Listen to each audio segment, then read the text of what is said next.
Hello and welcome to Fault News. I'm Joanna Beatrice Fault Crush II. And I'm Steve. There's been a leak from the soils laboratory in Burnaby building showing a new breakthrough in Sandbox modelling. That's right, Steve. The original Sandbox was initially created around 1812 and shown here is the earliest known photo of this experiment, which is now kept in the Royal Society of Edinburgh. It was created by Sir James Hall when he squeezed layers of clay, to produce folds similar to ones he saw within the field which he studied.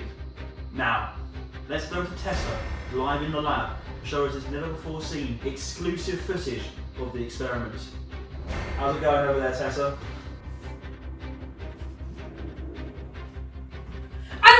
The Portsmouth engineers, oh my gosh, you can see the faults propagating along the décollement, which here we have as the bottom of the box. Oh, there's brittle deformation happening everywhere. And no way, through comes the back thrust. It's going the opposite way to the block moving forward. The younger faults are stepping out into the foreland, and the rocks seem to be folding in the hanging wall. As the wedge is being driven in, we can see the back thrust forming too, dipping away from our original sole thrust. As the wedge, oh my gosh, this is incredible. We see Davis's theory of critical taper happening here. The wedge is continuously adding sediment to the bottom of the thrust, but it's also collapsing.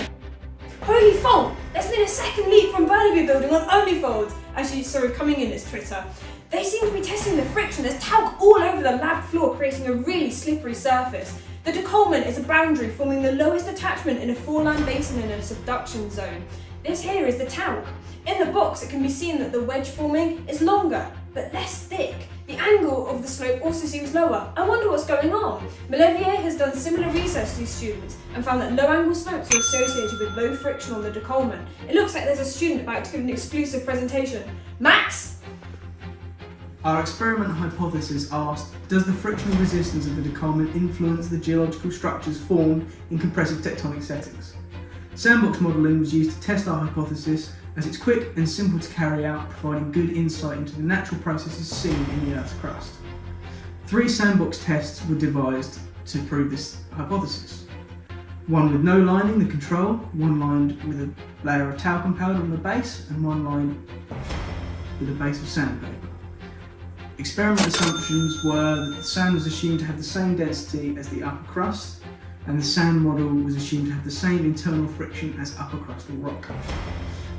The data shows that the lower the friction of the décollement, the more thrust faults occur, with the talc sandbox producing the highest number of faults by a substantial margin, and the sandpaper box producing the lowest number. For the overall slope angle, the highest friction décollement modelled by the sandpaper produced the highest slope angle, and the lower the friction, the lower the slope angle. The findings from the experiments give good evidence that the frictional resistance of a décollement does influence the geological structures formed in compressive tectonic settings. In compressional settings, the layer directly above the décollement will experience more intense deformation than other layers. Décollements are responsible for the duplex formation, which greatly influences the dynamics of the thrust wedge as proposed by Melevier et al. In 2011. The experience suggests that the lower frictional resistance of the décollement, the longer and narrower the thrust wedge that is produced, whereas the higher the frictional resistance of the décollement, the shorter and thicker the thrust wedge is. The model structures in the box follow Melevier's ideas that low angle slopes indicate a low frictional décollement. The data also suggested that the lower friction resistance of the décollement, the higher the number of faults that are produced.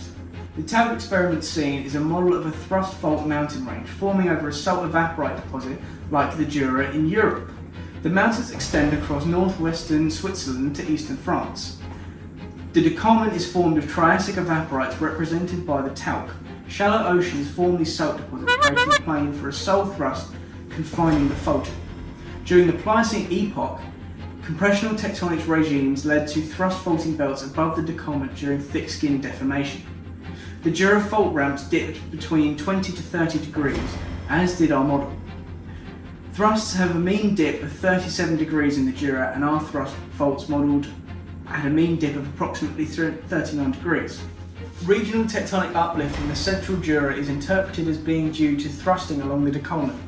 This has caused substantial thrust-related thickening, as discussed by Scory 2015. Want to catch a microfish anytime? We're live! That's really interesting.